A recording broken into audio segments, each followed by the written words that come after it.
আসসালামু আলাইকুম। কৃষকের শেষ কথা ইউটিউব চ্যানেলের আরও একটি নতুন ভিডিওতে স্বাগতম।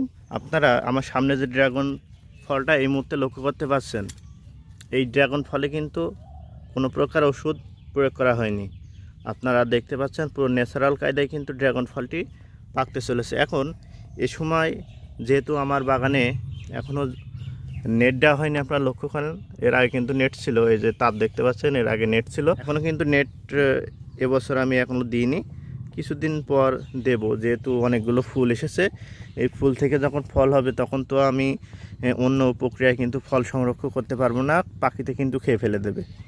এই জন্য এখন এই যে ন্যাচারাল যে ফলটি এখন পাকছে, কোনো প্রকার ওষুধ দেওয়া কিন্তু নেই, পুরো একদম ন্যাচারাল।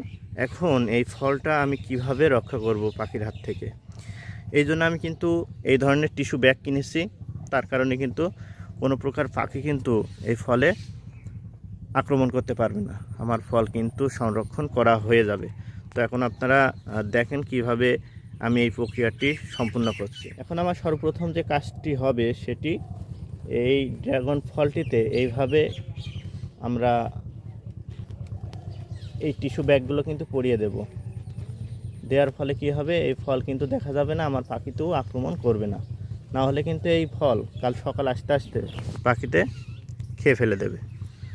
তো আপনারাও এইভাবে ফল সংরক্ষণ করবেন। আমি চলুন আরও ফল দেখাই আপনাদের। আপনারা কিন্তু এখানেও একটি ফল আপনারা লক্ষ্য করতে পারছেন যে ন্যাচারাল ফলের বৈশিষ্ট্য আপনারা এখানেও কিন্তু দেখলে বুঝতে পারবেন যে ফলের চারি সাইড একসাথে কিন্তু লাল হতে থাকে। সো ভিউয়ার্স, যাদের ড্রাগন বাগান আছে তারা জানেন যে পাখিতে কী পরিমাণ ড্রাগন ফল নষ্ট করে দেয়। এখন যেহেতু এটি একটি ফল পাখি তো খাবেই, তার জন্য কিন্তু উপরে নেট দেওয়া হয় যাতে না খেতে পারে। এখন আপনাদের যে ন্যাচারাল ফলের পুরোপুরি পাকটা আমি এখন আপনাদের দেখাবো যে কীভাবে পুরো ন্যাচারাল ফলটা পেকে থাকে। তো এই যে আপনারা লক্ষ্য করতে পারছেন আমার সামনে যে ফল, এই ফলটি কিন্তু পুরোপুরি পেকে গেছে, খাওয়ার উপযুক্ত একেবারে।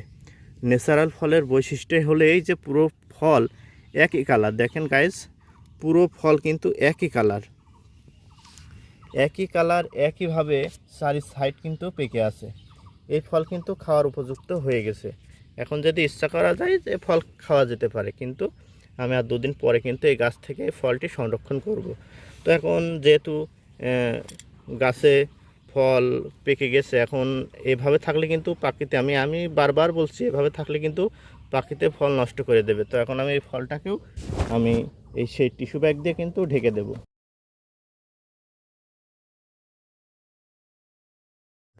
সো ভিউয়ার্স, আমি এই ফল যেদিন কাটবো আমি সেদিনেও আপনাদের ভিডিওর মাধ্যমে কিন্তু দেখিয়ে দেব যে দুদিন পর কি একদিন পরে এই ফলের রং আরও কেমন হয়।